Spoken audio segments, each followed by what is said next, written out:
दिनेश कुमार वाघेला अहमदाबाद गुजरात से इन्होंने अपना सवाल पूछा है। सीडीएसएल और बजाज फाइनेंस पे राय जानना चाहते हैं। दोनों पे लॉन्ग टर्म का नजरिया है। गौरांग सर, सीडीएसएल इन्होंने 1657 के भाव पे खरीदा है, बजाज फाइनेंस 120 रुपए के आसपास खरीदा है। बताइए। तो प्रशांत भाई, डिस्क्लोजर दे देते हैं पहले एक छोटा सा कि जो भी लंबी अवधि के लिए निवेश लायक रणनीति आपके समक्ष आज इस कार्यक्रम में हम रखेंगे, ये हमारी रिसर्च टीम की तरफ से राय है। इसमें हमारी कंपनी जियोजित अथवा मेरा कोई निजी निवेश नहीं है, ना ही किसी प्रकार का वित्तीय लाभ हमें मिल रहा है और ना ही किसी प्रकार का कॉन्फ्लिक्ट ऑफ इंटरेस्ट। लेकिन इसी स्तर पर राय हम हमारे क्लाइंट्स को देते हैं, हो सकता है उनका निवेश हो। तो पहले बजाज फाइनेंस पर इनने मुझे प्रश्न पूछा है, तो लंबी अवधि के लिए अगर निवेश है तो बने रहे। और वित्तीय क्षेत्र में चाहे वो सरकारी सक्षम मजबूत बैंक हो, निजी क्षेत्र की सक्षम मजबूत बैंक हो या मजबूत एनबीएफसीज हो जैसे कि बजाज फाइनेंस, लंबी अवधि का नजरिया तो बने रहे। जहां तक प्रश्न होता है, इनका दूसरा प्रश्न है सीडीएसएल पर। तो देखिए, सीडीएसएल पर कवर दी इसलिए विशेष रूप में टिप्पणी नहीं करूंगा, लेकिन ये जो क्षेत्र है भारतीय शेयर बाजार, इंडियन कैपिटल मार्केट्स, ये हमें पसंद आता है। इसमें एक कंपनी है सीडीएसएल जैसी ही सेवा उपलब्ध कराने वाली कंपनी है, computer age management services CAMS, ये अच्छी लगती है। और हाल ही में ये जो एनएसडीएल का आईपीओ को लेकर के उत्साह हमने देखा है, उसके कारण मेरे ख्याल से थोड़ा नजरिया आपका इस क्षेत्र में, अगर आपने अच्छी कंपनियों में निवेश किया तो लंबी अवधि का होना चाहिए। क्योंकि हम ये मानते हैं कि आने वाले समय में भारतीय शेयर बाजार आने वाले 3 साल, 5 साल या उससे अधिक समय सीमा से अच्छा कामकाज करेगी। तो जो शेयर बाजार से जुड़ी हुई कंपनियां प्रशांत भाई सक्षम मजबूत, वो भी अच्छा कामकाज करेगी। यह राय आपको मिलती हुई, ये क्षेत्र पसंद आता हुआ गौरांग सर को।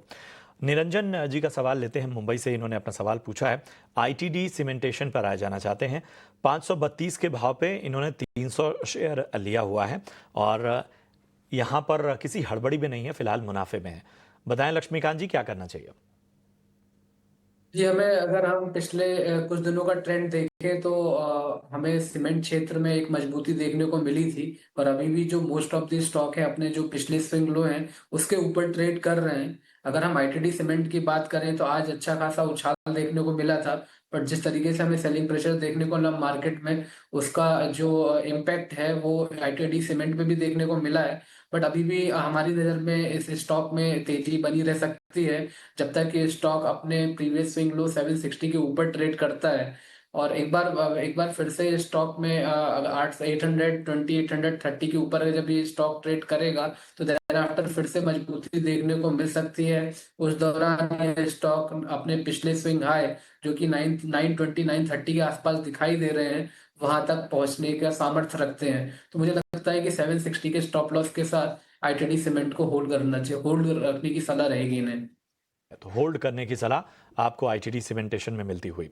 अगला सवाल रतन कुमार जी का है, माफ कीजिएगा, रांची झारखंड से इन्होंने सवाल पूछा है। आरईसी लिमिटेड पे राय जानना चाहते हैं। 406 रुपए पे 456, माफ कीजिएगा, ये थोड़ा हम ठीक करेंगे, इस पर इन्होंने बाइंग की हुई है और पूछना चाहते हैं कि आगे क्या नजरिया बन रहा है। आरईसी लिमिटेड कैसा लगता है गौरांग सर? तो देखिए प्रशांत भाई, सरकारी कंपनी रूरल इलेक्ट्रिफिकेशन कॉर्पोरेशन नाम हुआ करता था, बारिशी के नाम से जानी जाती है। ऊर्जा वितरीकरण में ज्यादा कामकाज है इनका। सरकारी कंपनी, जैसे मैंने बताया, कुछ समय पहले हमारी कवरेज थी, लक्ष्यांक आने के पश्चात हमने हमारी कवरेज निकाल दी है। लेकिन ये क्षेत्र बहुत ही आकर्षक लग रहा है। कुछ कारण है इसके।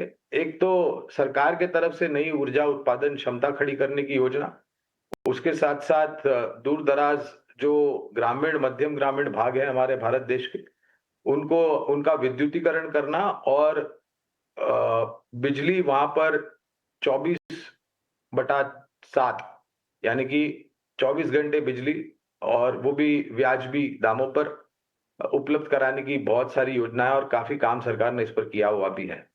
तो एक सक्षम और मजबूत कंपनी है आरईसी। विशेष रूप में टिप्पणी नहीं कर पाऊंगा क्योंकि कवरेज नहीं है।